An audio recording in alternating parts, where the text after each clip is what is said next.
한 가지 참고삼아 짧게 말씀드리면요. 제가 며칠 전에 중앙지검이랑 수원지검에 조사를 받으러 갔는데 그거 제가 받은 느낌이 비상의 비상. 예. 그러니까 뭐 이거예요. 이걸 조직적 사건인 줄 알아요. B라는 거. 누가 조직적으로 움직이라는 그러니까 조직의 수괴가 있냐. 나일지도 모른다. 이렇게 해서 1년짜리 통째 그 통화번호 가져와서 드립니다. 누구냐. 근데 1년 전 통화가 저거 어떻게 하나요? 근데 되게 웃기는 거 있었어요. 그 랭킹이 있어요. 이렇게. 제일 많이 하는 이게 전화와 문자까지 포함해서 이게 랭킹이 쫙 있는데 1위가 뭐냐면 1588 1611 국민은행 홈뱅킹 너네 인터넷 뱅킹 안 했거든요. 그게 이게 내 배우는 국민은행이다. 내 배우는 국민은행이다. 2위가 어머니야. 그 자식. 이제 이 정도니까. 근데 뭐 증거가 나올 리가 없죠. 저 일면식 없었잖아요. 오늘 처음 뵀는데 뉴스에서만 보다가. 그러니까 저 박성수 선생님이랑 윤철명 우리 가는 게 무지하게 따져보네요. 경찰이 가면은 셋이 어떤 사이냐 계속 물어본다는 저도 그래 오늘 처음 만나고 이게 GP에서 외로워서 가보세요. 오늘 처음 만나신 거야? 예, 처음 봤어요. 굉장히 친하신 줄 알았는데 세 분 다 오늘 처음 만나신데 수학이라는 것을 반드시 알아주십시오. 세 분은 처음 만나셨다는 거예요. 저 아니다. 그 예전에 그 강정에 한번 간 적이 있어요. 제가. 그때 이제 우리 장애인들 제가 활동을 열심히 할 텐데 장애인들이 이제 같이 이 자원을 해서 밀어주는 활동 모두. 그거에서 제주도까지 넘어가서 하여튼 막 그래 할때 그걸 꼭 가자 이제 보수가 갔어요.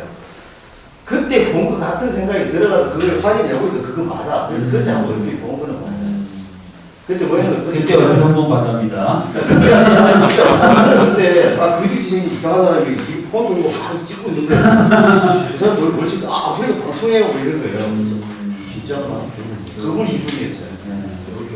제가 생각하기에 검찰은 이분들을 소환할 게 아니라 이 방송을 보시면 검찰을 알아서 보는 거 많이 지금 뭐 스스로 함정에 빠졌는지도 모르고 똑같은 질문 계속 한다니까요. 그래서 제가 대답을 적어왔다니까요.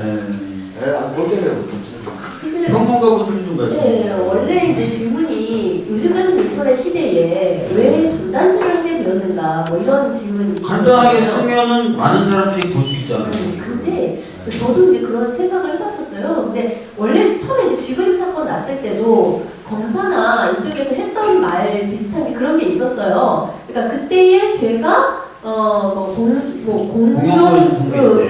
손괴 그러니까 왜 실제 그 포스터를 훼손을 했느냐 이제 이런 거였거든요. 그래서 만약에 그냥 그 이미지만 따다가 이렇게 인터넷 그러니까 온라인상으로 이렇게 그래픽을 얼마든지 그릴 수 있잖아요. 그렇게 그려가지고 인터넷에 뿌렸다면 공용물 훼손은 안 됐을 텐데 검찰이 이렇게 얘기했어요. 그렇게 얘기를 했어요. 그래서 왜 그렇게 했느냐? 그러니까 그렇게 하면 죄가 안 됐을 것이다. 막 이렇게 얘기를 하는데 뭐 사실 굉장히 속보이는 이야기죠. 근데 그런 명예훼손을 했을 거예요. 이모씨 명예훼손을 했어요. 그거는 절대 속으면 안 돼요. 왜냐면 저도 옆에 잡혀서 경찰 조사할 때 경찰이 뭘 했냐면 집에다 꽂거나 이렇게 나가주거나 그러면 되지 차에다 꽂거나 차에다 꼽아가지고 이게 경찰관이나 검사는 이제 그런 식의 사실 이 죄 자체가 굉장히 모호하기 때문에 자기들도 무엇을 적용할까를 가지고 골머리를 썩이다가 뭘 적용해놓고 뭔가 이상하다는 소리를 들으면 이게 요렇게만 했었으면 아니었을 텐데 라는 이제 이상한 소리를 하기는 하죠 원래. 근데 그런 얘기를 들으면서도 생각을 해봤죠. 그렇다면 그냥 이미지만 이렇게 했을 때는 저들 말에 의하면 어쨌든 죄가 안 된다고 하는데 근데 왜 이런 것을 해야만 했을까라는 거를 이제 생각을 해본 거죠. 평론가의 입장에서. 근데 만약에 그게 죄가 안 되고 그 사람들 말처럼 단지 이미지 컴퓨터 상에서만 나타나는 화면상에만 나타나는 그런 이미지이기만 하다면 저들이 죄가 안 된다고 얘기하는 것과 마찬가지로 사실은 파급력이 없겠구나라는 생각이 들었어요. 사람들이 봤을 때 전혀 그러니까 인터넷상에는 사실 더 어마무시한 5만 가지 이미지가 있기도 하고요. 더 이상야릇한 여러 가지 말들이 많이 있죠. 근데 사실 이것은 현재 오프라인 상에서의 이런 이상한 법률과의 충돌이랄까 이런 것이 일어나는 지점에서 또 다른 어떤 사건으로 발생을 하는 것이지 그냥 단지 내가 이런 이미지를 그렸다. 내가 그냥 이런 생각을 했다. 이런 개념하고는 좀 다른 문제이다. 그러니까 사실은 이게 형사사건이 돼야 돼요. 형사사건이 되는 것까지를 포함해서 그것 자체가 하나의 퍼포먼스이자 예술이고 그것이 하나의 완성된 형태라고 생각을 합니다. 저는. 근데요, 이제 일단은 그렇고 그 말씀하신 것처럼 윤철명 선생님 말씀하신 것처럼 저도 이제 그런 생각이 들었어요. 2012년 대선을 기점으로 사람들이 SNS를 포함한 인터넷 온라인 상에서의 공간을 좀 다르게 인식하기 시작했다라는 생각이 들었거든요. 그러니까 뭐냐면 2000년대 초반만 해도 노무현 대통령을 탄생시킨 것이 인터넷이다라는 말이 있을 정도로 소위 말하는 진보 진영이나 컴퓨터 인터넷 사용에 굉장히 익숙한 젊은 세대들이 좀 더 다른 식의 어떤 자기 뜻을 개진하고 언론과는 좀 다른 방식의 인터넷에서의 여론을 형성하고 이런 것이 가능했었던 거죠.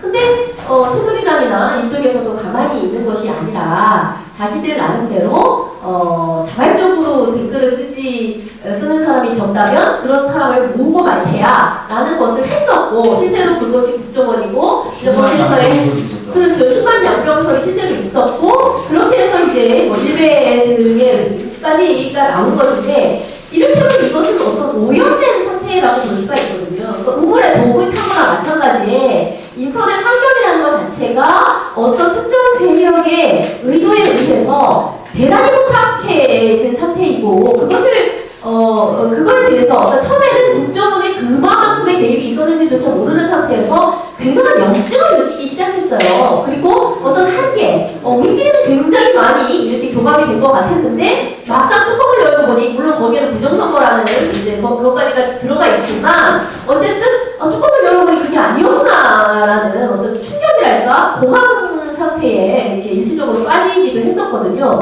그렇다면 우리끼리 주고받는 페이스북이나 우리끼리 주고받는 트위터가 가지고 있는 우리 오모랑 개구리였나 과연 이런 어떤 이시 한계 이게 아니어야 하는 거 아닌가? 정말 길바닥에 대고 소리라도 지르거나 정말 이렇게 막 삐라를 사다가 막 이렇게 내가 뿌리거나 사람들한테 정말 CD를 구워서라도 주거나 뭔가 다른 오프라인적인 그러니까 우리는 첨단의 시대를 살고 있다고 생각했는데 현실은 승천이었다 이를테면 그리고 인터넷 자체도 지극히 오염될 수 있고 현재 이미 오염되어 있는 상태다 라는 것에 그 한계를 무지무지 많이 느꼈다고 생각해요. 그래서 2012년도 대선이 기점이었다고 생각을 하고 그래서 그 이후에 안녕들 하십니까 같은 대자보가 붙었죠. 그러니까 그런 대자보를 보면서 굉장한 잊고 있었는데 바로 저거야. 대자보라는 것이 굉장한 매체였지 우리가 과거에 공유하고 있었던 그리고 그것이 오프라인상에 손글씨로 썼을 때 이제 그것을 바라봤을 때의 어떤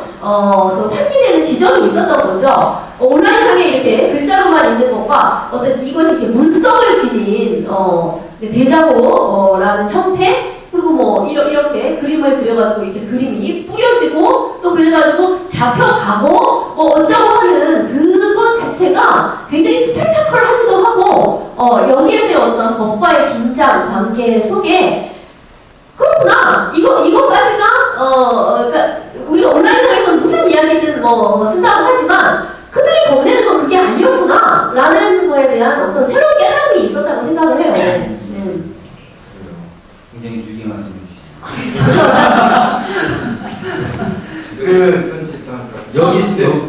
저 한마디 할게요. 그런 한계가 있어요. 끼리끼리 뭐 이렇게 해서 하는 그런 한계가 있을 수도 있는데 이제 문화라는 거는 항상 시차라는 게 있거든요. 그러니까는 어떤 현상은 물리적 작용과 화학적 작용이 좀 버무려져 갖고 그게 또 다른 형태의 결과들이 나오고 이러는 거거든요. 그러니까는 저는 계속 해야 된다고 생각해요. 어떤 형태로. 어떤 형태든 계속하는 게 더 중요할 수도 있다는 말씀을 또 해주셨습니다. 이 순간 우리 저 한윤영 선생님 말씀 들어야 됩니다. 왜냐면 아까부터 계속 기회를 보고 계셨어요. 기회가 해야 됩니다. 기회를 보고 있다기보다 기다리고 있었는데 근데 확실히 이런 얘기는 뒤에 하는 게 참 불리한 것 같습니다. 원래 이런 사람인 것 같은데 근데 이제 저도 이제 2013년 말에 안녕들 하십니까 대작을 들었을 때 그 후에 이제 기자분들이 비슷한 취지의 질문을 많이 했었고 근데 이제 저도 어린 문장을 답변했던 게 앞에서 말씀하신 것들과 많이 포개지는 것 같습니다. 네, 기존에는 이제 그 특히 젊은 세대들은 뉴미디어를 활용해서 전파성 뉴미디어를 활용해서 어떤 정책 선전할 수 있다고 믿었다면 말씀하신 대로 이제 국정원 댓글 그리고 그 전부터 계속 대응이 쭉 이어지고 있었던 거죠. 뭐 그런 어떤 수세력의 인터넷 대응 이후에 특히나 이제 뭐 대응을 했다는 차원을 넘어서 같이 댓글에서 싸웠는데 저 녀석이 그냥 정치적 의사표현하는 시민이 아니라 국정원 직원이었어 이렇게 생각하면 굉장히 허무해지잖아요. 이거 벽에다 대고 말하는 것에 불과하고 그렇기 때문에 실제로 대화를 할 수 있는 사람을 찾아서 그 나올 때 이제 대자보나 이런 전단지가 나오게 된다는 생각이 들고요. 근데 그럼에도 불구하고 이게 과거처럼 그 오프라인에서만 전개되는 게 아니라 온라인이 결합이 돼서 전개되는 그 부분이 있습니다. 안녕들 하십니까 경우도 다른 대학에까지 수월하게 전파되고요. 대자보는 원래 붙이면 최근에도 그냥 학교에서 떼버리거든요. 근데 붙이고 사진 찍어서 페이스북에 올리고 내용 공유되고 좋아요 하고 그래서 다른 학교에서 따라서 할 수 있었던 거죠. 그런 식의 차원은 좀 새로운 현상이 되겠고요. 그리고 저는 개인적으로는 이런 것들이 좀 표현을 하고 싶은 것이 과거 이제 그 인터넷 게시판이라든지 인터넷 여론이라든지 혹은 광장에서 이제 시위대가 모여서 하는 이런 인사들은 사실 굉장히 좀 주관집중적인 문제가 있습니다. 이걸 통해서 사람들에게 1번 찍지 말고 가령 뭐 2번 이하를 찍자라고 얘기를 해서 선거에서 이기지 않으면 좀 약간 답이 안 나오는 형태인 것이죠. 그런데 이제 학교에 대자보를 붙인다던가 뭐 자기 아파트에 대자보를 붙인다던가 어디서 뭔가를 그 생활 공간에서 뭔가를 이제 한다는 거는 그거 자체가 어떤 중앙 권력의 차원이 아니라 굉장히 좀 세비라는 그런 그 일상의 권력과 충돌을 일으키고 그런 균열을 일으키는 그래서 이렇게 참 수고스럽게도 계속 이제 검찰 검경에 불 지금 재밌어요. 드라마를 많이 꼈어요. 사실 정말 살 떨렸거든요. 며칠 보면 어릴 때 지금 정말 건강하고 나서 소갈머리가 더 없어요. 힘드셨어요? 근데 그 용기를 주게 된 계기가 뭐냐면은 우리 교수님. 진짜로. 배경을 바꿔주세요. 그 개사를 보냈다는 그것 때문에. 아니요, 계산은 제가 쓰고 나서 계산 못했다. 그 전에 이게 팍 뿌리고 잡혀가다 저 정도 잡혀가면 해볼만하지 않겠나라고 해서 일단은 그 경험한 마음, 진정성 그런 것까지는 그대로 받았어요. 제가. 근데 내가 도대체 용기를 어디까지 내야 되는가? 내 트라우마가 내가 좀 깊게 쌓았어요. 엄청나게 쌓았어요. 그런데 와 장난이에요. 교수님이 완전히 갖고 놀아버리잖아요. 그런 모습을 이제 보게 되는 거예요. 그러면은 좋아 이왕 갈 거 없자 일이 되는 거예요. 그러면 사실은 그 질문을 저도 드리려고 그랬었어요. 다 드려야 돼요. 이하 작가님부터 시작해서 뭐 다 드려야 되는데 뭘 드리고 싶었냐면 정부가 굉장히 강경하게 입장을 드렸잖아요. 이게 뭐냐면 전단지 살포 등 행위자 발견 시 대응 요령이라고. 예, 보긴 봤는데 신경 안 써요. 교수님 신경 쓰지 마라. 어떻게 보면 통일적인 대응 그리고 아주 신속하고 강경한 대응을 주문하는 내용으로 되어 있어요. 그래서 뭐 이번 단체들은 여기에 대해서 비판하는 의견을 만들어가지고 석상에서 경찰청에 전달도 하고 기자회견도 하고 했었습니다. 근데 실제로 이것뿐만 아니라 지금 수사를 받고 계세요. 수사를 받고 계시고 만난 적도 계속 셋이 만나는 게 계속 해물으면서 통화기록을 까보고 전방위로 지금 어떻게 보면은 엄포를 놓고 압박을 하고 있단 말이에요. 오늘부터 조직을 할 겁니다 제가. 그래서 이런 어떤 그 경찰이나 공권력의 대응에 대해서 어떻게 느끼시고 계시고 어떻게 나는 대처해 나갈 생각인가 어떤 마음인가 라는 것들을 조금 얘기를 해주셨으면 좋겠어요. 그러니까 그 얘기를 좀 들어야 또 오늘도 얘기했던 자리에 또 의미가 되어 있으니까요. 여기 숙연해 주시죠. 저는 너무 경주적이라서. 아니 저기 우선 이제 뭐 전단지 살포 등 행위자 발면시 대응 요령 해가지고 이게 나왔는데요.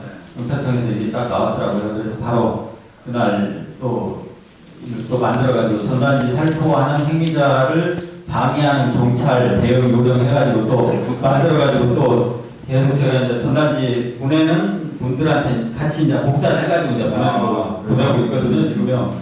사실 이거 자체가 너무도 말도 안 되고 그러다 보니까 사실 웃고 조롱할 수밖에 없잖아요. 네. 가령 이렇게 담배를 피다가 담배 봉투를 버리면 이렇게 흉악한 범죄를 저질렀다.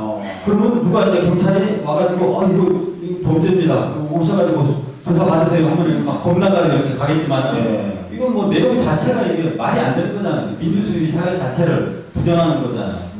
그래서 예전에 뭐 소크라테스 보면 악법도 법이다 해가지고 이렇게 특배를 마시고 돌아가셨지만은 저는 뭐 개인적으로 이 부당한 법에는 개살이 살포다. 저는 실제로 그걸 찾아가지고 살고 있거든요.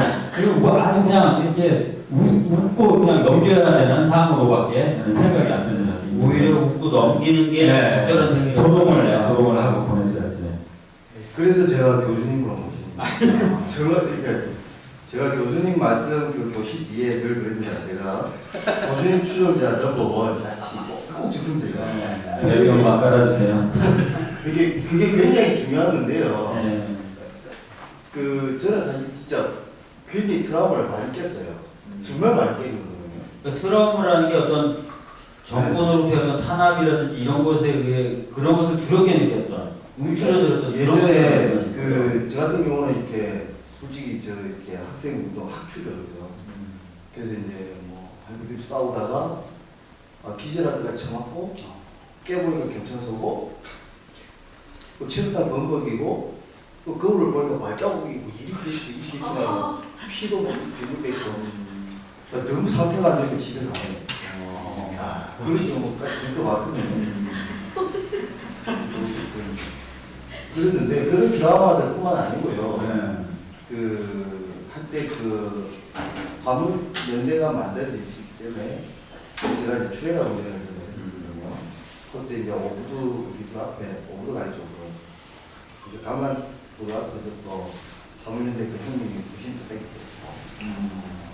그 허태웅 열사도 돌아가시기 한 2주 전입니다. 그때 제가 만나뵙고 한 재미난 이런데 그 FT 반대로 부신 뚝배기거든요. 그렇죠. 저 이제 91년도 우리나라 강경부터 맡았고 그때 우리 광주 북에 전국 대학에는 전조도 축구 많이 해가지고 그 이박에 누가 밤새 싸워가지고 하여튼 그런 드라마들이 많아요. 그런데 그렇게 해서 우리 사람들 졸업 이후에 아무 생각 없이 살았거든요. 정말. 노무현 대통령 탄핵 빼고 사실 노무현 대통령 맨 마지막 출마한 지역이 국회의원 모집을 떨어진 데가 강서구거든요. 그때 제가 가서 막 울었어요. 사실은. 그때 뭐 노사모 이런 건 아니었지만. 그러면서 노사모가 이렇게 이태만데 하여튼 그런 내용들이 쭉 있어요. 제 스토리가. 어쨌든.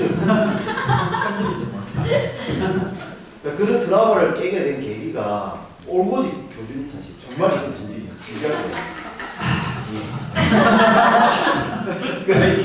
이렇게 진지한 이야기를 솔직히 그 드라마를 깨기 위해서 정말 진짜 저는 고민 아닌 고민을 많이 했거든요. 그리고 실제로 우리 집에 경찰이 들어와서 야구방망이를 같이 찍으라고 했는데 실제로 야구방망이 문학관 열고 만약에 확 옛날처럼 공안들이 밀고 들어오면 제가 이제 수고도 그러면은 야구방망이를 대가리한테 깨고 15초 그대로 날라서 그 생각까지 했다. 인비트레이닝 다 했다니까요. 정말 무서웠다. 사실은. 그런데 그 뿌리고 나서 바로 뭐가 틀리냐면 대구가 틀린 거예요. 대구가 딱 틀린 거예요. 근데 그전에는 원래 뿌릴 때는 잡혀가지 알아 좋다 잡으러 와라 그러면 난 뛰어내리. 이 생각을 했다는 거 사실은 했었어요. 그런데 대구 딱 터지고 대구 반응에 교수님 팍 계단에 팍 그 팍 그래서 이거야. 그래. 내가 왜? 뭐 때문에? 내가 왜 쫄아야 되냐? 왜? 그게 들어올 때, 이미지는 굉장히 바뀐 거예요. 급하게 바뀐 거예요. 그 사실 각오도 많이 했고 그때 필목한 만나면서 얼핏 이야기를 해서 모르지만 그냥 저는 많이 봤으니까 다른 혹시나 좋은 거 있더라고 그러면서 이제 저한테 K 마음 내리고 이렇게 할 수 있던 게 정말 인생이 반전이었어요. 정말 교수님 아니었으면 사업 썼어요. 정말. 여기서 하나 생겨. 괜히 뛰어내리실 뻔한 거죠? 15층이거든요. 바로 뛰면 뛰어요. 슈 알았어요. 그래서 지금 살아있는 게 저희보다 더불어 살 수 있게 둥글둥글하게 해서 후원군이라네. 이하영님은 요즘도 계속 수사를 받으시잖아요. 네. 어떻게 견디십니까? 그러니까 이제 저도 저 뉴스를 봤는데요. 그 전단지 뿌리는 사람들에 대해서 뭐 어떻게 무슨 요령 뭐 이거 뉴스를 봤는데 딱 보자마자 그 생각 들었어요. 카메라 없다. 해봐 씨발. 그 생각부터 들었어요. 그러니까 딱 이겁니다. 그 민주주의라고 그러잖아요. 사실 민주주의는 인간이 인간답게 살 수 있는 최고로 훌륭한 제도는 아니지만 지금 이 시대에서는 최소한의 장치거든요. 근데 이 민주주의를 영위하기 위해서는 그 가치들이 많이 있는데 그 중에 가장 중요한 게 표현의 자유거든요. 사실 그거 없으면 뭐가 있어요? 아무것도 없죠. 그러니까 표현의 자유는 이 최소한의 장치, 민주주의에서 가장 최고의 가치거든요. 근데 이게 없다는 것은 한마디입니다. 민주주의가 없다는 뜻이에요. 지금은 민주주의가 사라진 시대예요. 저도 처음에 그 검찰 조사 받으러 갈 때는 얼마나 무서웠냐면 얼마나 무서워요. 지금 하도 가다 보니까 지금 뭐 쓰레받고 찌찌 가는데 뭐 가서 졸리기도 하고 그래요. 지금 너무 재미없으니까. 근데 그 전날 제가 저녁을 설렁탕을 먹었어요. 딱 2숟가락 먹었어요. 긴장돼서 검찰 처음 조사 받으러 가야 돼요. 그 정도 무서웠거든요. 그러니까 그런 거예요. 그러니까 윤철현 선생님 그렇게 무서워 두려웠다는 거는 전적으로 이해해요. 그러니까 지금은 이제 이 민주주의 시대를 이거를 두려워하지 않으셨으면 좋겠어요. 제가 궁금하고요. 네. 윤철현 선생님은 교주님을 통해서 두려움을 겪었는데 이하 작가님은 뭘 통해서 두려움을 겪으신 거예요? 그렇게 두려우셨어요? 뭘 바꾸고 같지는 않고 철학이 생겼던 것 같아요. 내가 왜 이 짓을 하는가에 대한 예술가로서의 철학을 가지고 그러니까 제가 만약에 누굴 선동해야 되겠다 이런 생각 갖거나 아니면 무슨 정치를 해야 되겠다 이런 생각 갖고 이런 걸 했으면 저 중간에 그만뒀을 것 같아요.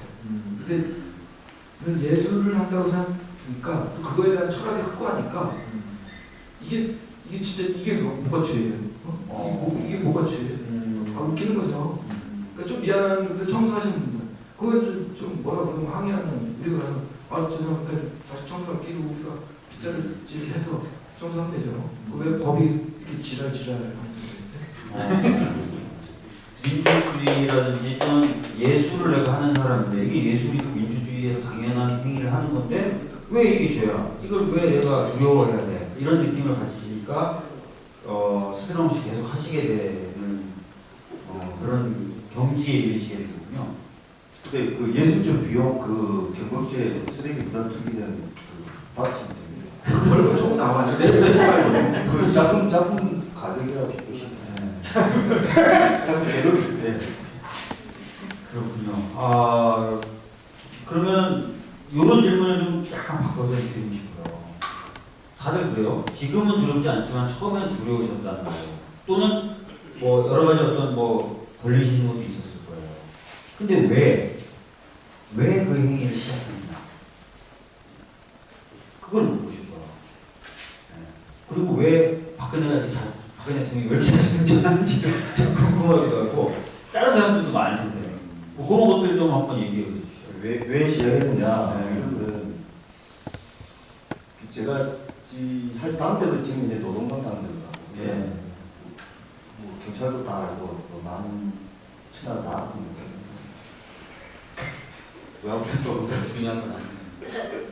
그 에피소드가 있다니까요. 지금 경북지세로 왜 족조인지 몰랐는데 쫓아가다 보니까 아마 많은 분들 진보 진영인 사람들은 특히 알아요. NLPD 뭐 저쪽 이런 거 있는데 저 미주기 민족 그래갖고 뭐 막걸리 침입하고 우리 그게 아니거든요. 맞잖아요. 그냥 이제 두산적으로 보면 그런 게 있어요. 하여튼. 그래서 그런지 모르겠지만 지금 여기가 쪼이고 있는 데는 아마 저희 경북지사에 이렇게 민중소리에 기사에 그게 뭐 민족 예술 뭐 단체 그 아사리 장작단 하여튼 그 작가들이 막 작품하게 나오는 장면이에요. 그걸 왜 하필 필히 내가 그걸 지랄보고 서쳤냐. 근데 이게 그러니까 이게 왜 예전에 한참 그 통진단 잔당체 그 얘기 확 할 때 그쪽으로 삐리 꽂혔는가 봐. 경찰들이. 그리고 이 경찰들이 12명을 왜 왔느냐고 계속 이렇게 도착을 하니까. 하여튼 그게 그 장면이에요. 왜냐면 이석기가 옛날에 막 이렇게 확 하고 뭐 이렇게 막았던 그것 때문에 이렇게 막았다. 이딴 소리를 하는 거야. 그 말이 무슨 말이에요? 나야 오면 다 죽어. 내놨는데. 그런 것들이 전체적으로 돌아가는데 왜 이 전단을 왜 하필이면 박근혜 정권의 전단으로서 아까 전체적으로 제가 보는 전단입니다. 그 언론의 차단 뭐 어떻게 할 수는 없겠고 그럼 하필이면 왜 나냐고 나와요. 아니 그러면 박근혜 정부가 언론을 탄압해서 언론 탄압하는 것에 대한 문제 제기를 하기 아닙니다. 이게 언론 탄압의 문제 얘기가 아니고요. 어차피 언론은 힘세력이 가져가야 다 하는데 그러면은 그 힘센 언론이 아니고 우리가 힘이 없으니까 못 가지는 거고 힘이 생겨갖고 언론들 지적지 차리게 하려면 뭐 어떻게 해야 되나 그런 거예요. 그러면 이제 제가 하필이면 또 왜 나섰느냐. 이게 트라우마에 찍게 되는 거예요. 6월 386세대, 민주항쟁 세대라고 나도 옛날에 데모 해봤어. 그 인간들 다 처리게 돼. 시발. 왜냐? 6월 항쟁의 절반의 민주화다 해놓고 절차적 민주주의가 지금 시대에 2015년 됐다라고 말하면 딱 싸대기 때려야 돼. 전체적 민주주의가 안 됐다. 그렇죠. 왜 안 됐느냐? 그것마저도 다 까먹었다. 왜냐면 6월 항쟁 이후에 완전한 승리를 가져서 청와대 싹 밀고 새로운 그 민주정부가 생겼다면 모르겠는데 거기서 밀려가지고 그때 6월 항쟁 주도한 게 대한민국 4천만 국민이 전부 다른 게 아니에요. 우리보고 세력이에요. 어쨌든 그 주체 세력들. 자기 딴에 내 딴에 했다는 인간들이에요. 그 인간들이 민주화 세력하고 직선제를 6.29 선을 받아내고 했잖아요. 또 그거에 대해서 민주주의 절차에 대해서 얼마만큼 지켜갔느냐, 얼마만큼 AS 잘했느냐, 자본주의 세력이 안 했잖아요. 안 하니까 세월 아이들 다 죽었잖아요. 씨발. 그래 나는 뭐 공감한다, 아프다, 뭐 10원, 20원, 100원, 200원, 만원, 2만원 그걸 뭘 하고 다니는 게 아니에요. 자기가 책임을 져야 된다는 거예요. 이놈의 민주주의는 국민이 스스로 정해요. 제가 늘 쓰는 말이죠. 데모크라시. 민주주의 그 자체는 국민이 직접 행동해야 합니다. 자기 권리를 직접 책임지지 않으면 민주주의는 있을 수가 없고 존재할 수가 없어요. 그러니까 결과적으로 박근혜 정부 들어서 사실상 87년에 이루어졌던 거 다 까먹었다. 다 까먹었죠. 그거를 이명박이가 확실하게 프레스 프렌드를 드러냈죠. 그때 좋댔구나. 그렇게 생각할 수 있잖아요. 그래서 그런 걸 항의하는 언론이 다 뒤잡았죠. 네. 그러고 나서 뭘 했습니까? 미디어법 통과했죠. 그 미디어법 싸울 때 어떤 상황이 벌어졌어요. 저는 그걸 아프리카 방송을 제가 방송을 했어요. 그걸 계속 지켜봤어요. 그 미디어법을 통과를 딱 놔놓고 민생 법안이라고 쫙 통과를 190개, 180개 법안들을 읽어보셨나 모르겠네요. 그 민생 법안들이 4대강에 관련한 것들을 다 받침할 수 있는 그 모든 작법들이 다 통과한 거예요. 그러고 딱 되니까 4대강 딱 서지고 미디어법 딱 터가지고 그때 민주당이죠. 그 뭐 정당을 까보자 하는 게 까보자 그때 그래고 다 아니 저는 데모 많이 해봤어요. 문 쫙 깨고 정근호성 들어가고 하는 해봤거든요. 국회 뒷문 다 열었어. 소화기 쏜다면서 안 빠져나가. 그냥 쳐들어가면 돼. 막지 빼들어 보면 돼. 근데 거기서 갑자기 빼더라고. 우리 생생한 방송, 여기 방송하시는 분 있어. 아까 전에. 우리 아프리카 방송하는 애. 그런 속에서 미디어법이 통과가 되는 거예요. 그때 그 누구죠? 감기가 이번 열받아가지고 왜 막 바짝바짝 뛰고 오한만 들고 그 개쇼하고 씨발. 네, 그러면서 미디어법, 그러니까 미생법과 4대강 기초 때 얼마나 것도 다 주고 미디어법 딱 통과되고 그때 뭐 했습니까? 정청래 지금 의원 참 겸손히 그거 참 겸손하게 맨날 그 MBC 지킴이 하고 있었어요. 그럼 뭐예요? MBC 그 사장 누구지? 그거 다 말아쳐놓고 그 YTN에 그 누구죠? 지금 그 그러면 노동면 그 뭐가지 대행가 뭐다 날아갔잖아요. SBS 기타 살라고 다 하잖아요. 그러니까 언론 다 날아갔죠? 자 그러면 왜 언론이 왜 죽었느냐? 뭐 때문에 죽었느냐? 옛날에는 보도 지침에서 힘으로 지금은 어떻게 되는 거예요? 지금 뭐로 튼들일까요? 먹고 살기 바빠도 다 인정해줘요. 그렇죠. 기자를 열심히 썼어요. 데스크에 나가냐 안 나가냐에 따라 가지고 방송을 한 꼭지 하느냐 안 하느냐에 따라서 자기 인지도 올라가고 말고예요. 그 밑에 있는 새끼 기자라고 네. 현장 기자들. 그 기자들이 가져온 뉴스들을 데스크에서 쳐버리면 안 되니까 안 치기 위한 기사들 올라와요. 어차피. 그 밥줄을 집어서 보도 통제를 하는 거예요. 맞잖아요. 지금 그렇거든요. 그런 데 상황에서 무슨 민주주의가 있고 민주주의의 가장 핵심은 삼권 분리 이건 행정 부분이지만요. 제일 중요한 건 국민이에요. 국민이 절대선이라는 민주주의에 대한 인식이 있어야 돼요. 그 인식이 없는 데다가 언론까지 없으면 어떻게 돼요? 다 놓아야 돼요. 임금 놓아요. 그게 잘린다니까. 예. 저는 따르려고 그랬습니다. 뭐 박근혜 정부 들어서 언론이 다 차단되고 민주주의적 선거가 다 훼손되는 것에 대해서 그걸 박근혜 대통령이 잘 잡수고 그래서 문제를 삼아야 되겠다라는 마음의 용기를 내서 이걸 시작했다. 그렇죠. 이제 본격적으로 처음부터 다시 해야 된다. 민주주의 다 나오니까 다시 해야 된다. 된다. 알겠습니다. 동그리님은 어떠세요? 예.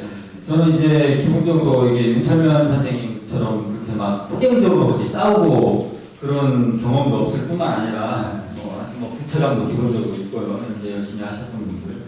그리고 또 사실 제가 그 시대 때 태어났으면은 이런 운동 안 했을 거거든요. 왜냐하면 막 고문당하고 맞고 이런 걸 제가 싫어해가지고 예, 만약에 제가 끌려갔다면 때리지 마세요.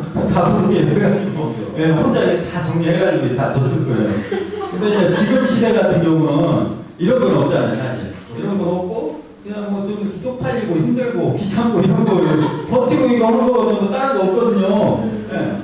그러다 보니까 이제 뭐 꾸역꾸역 이렇게 타고 다니는 건데, 작년 같은 경우는 뭐 초반부터 세월호 사건 있었고, 그후로 뭐 정유회 문건 사건 해가지고 또 시끄럽었고, 또 뭐 불법 대선 그 국정원 개입금 관련해서는 1년 내내 난리 났었고, 이러다 보니까 국정 지도도가 쭉쭉쭉 떨어지다 보니까 이놈들이 이거 어떻게 올릴 방법 없을까 해가지고 이제 공안 탄압을 시작해가지고 통진당 해체시키고 그다음에 황선씨 17년 전 일기장 털어가지고 이제 구속시키고 그랬잖아요. 근데 이런 상황에서 이제 시민들이 참다 못해가지고 이제 만든 게 전단지거든요. 근데 이거를 또 뭐 강력계에서 수사한다 보니까 이제 여기 안 걸쳐요. 내내 이제 그런 식으로 너무나 이제 말도 안 되는 짓거리를 많이 하다 보니까 이런 걸 이제 만들어서 뿌리게 되지 않았는가. 다 마찬가지라고 생각합니다. 두 분이 약간 달라요. 그러니까 윤철면 씨 굉장히 비장하게 생각하시는 걸 얘기하시는데, 박정희 교수님은 뭐 지금 이 시대에 이렇게 하면은 뭐 고문당하기 이런 건 아니잖아. 조금 불편하면 되는데, 열 뻗치는 일을 많이 하니까 그냥 한다. 굉장히 좀 약간 발랄하시는 느낌으로 하시죠. 그래서 제가 이렇게 은혜를